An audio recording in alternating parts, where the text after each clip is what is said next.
Hi అందరూ ఎలా ఉన్నారు? ఈరోజు రెసిపీ ఎంతో క్రంచీగా ఉండే ఓట్స్ లడ్డు. దీన్ని ఓట్స్ లడ్డు అని అనవచ్చు, లేకపోతే ఓట్స్ చిక్కీ అని అనవచ్చు. ఎందుకంటే ఇది చాలా క్రంచీగా ఉంటుందన్నమాట, సాఫ్ట్గా ఉండదు. ఎప్పుడైనా మనం హెల్దీగా ఒక రెసిపీ తినాలనిపించినా, లేకపోతే ఏమైనా స్వీట్స్ క్రేవింగ్ ఉన్నా ఇది చేసుకుని ట్రై చేయండి.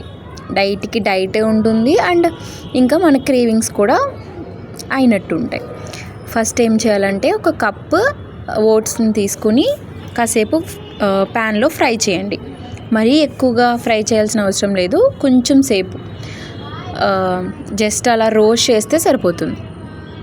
తర్వాత ఒక గ్లాస్ వాటర్ని ప్యాన్లో వేసుకుని హీట్ చేయండి.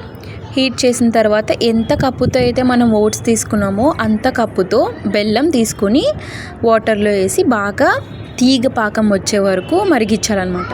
లైక్ ఈ రెసిపీ సేమ్ మనం పీనట్ చిక్కీ చేసుకుంటాం కదా, అలానే కాకపోతే పీనట్ ప్లేస్లో మనం ఓట్స్ చేసుకుంటాం అన్నమాట. ఇది బాగా తీగ పాకం వచ్చిన తర్వాత ఇలా చేత్తో పట్టుకొని చూసుకున్న తర్వాత ఇలా కొంచెం ఫ్రై చేసుకున్న ఓట్స్ అన్నీ వేసుకుని కలుపుకొని ఒక ప్లేట్లో ముందుగా మనం నెయ్యి రాసుకుని దాని మీద ఇలా మనం చిక్కీలాగైనా పెట్టుకోవచ్చు, లేకపోతే రౌండ్గా లడ్డూలాగైనా చేసుకోవచ్చు. అంతే, చాలా సింపుల్, చాలా టేస్టీగా ఉంటుంది. చాలా క్రంచీగా, వాఫీలు ఎలా క్రంచీగా ఉంటాయో అంత క్రంచీగా ఉంటుంది. తప్పకుండా ట్రై చేసి చూడండి. మీకు మా రెసిపీస్ నచ్చినట్టయితే రోటి పచ్చల్ని సబ్స్క్రైబ్ చేసుకోండి.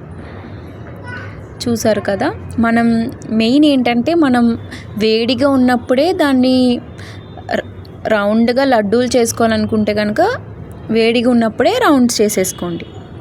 చల్లారితే మళ్ళీ రౌండ్ అవ్వదు అనమాట, అది లడ్డూలాగా తయారవ్వదు, ఫామ్ అవ్వదు.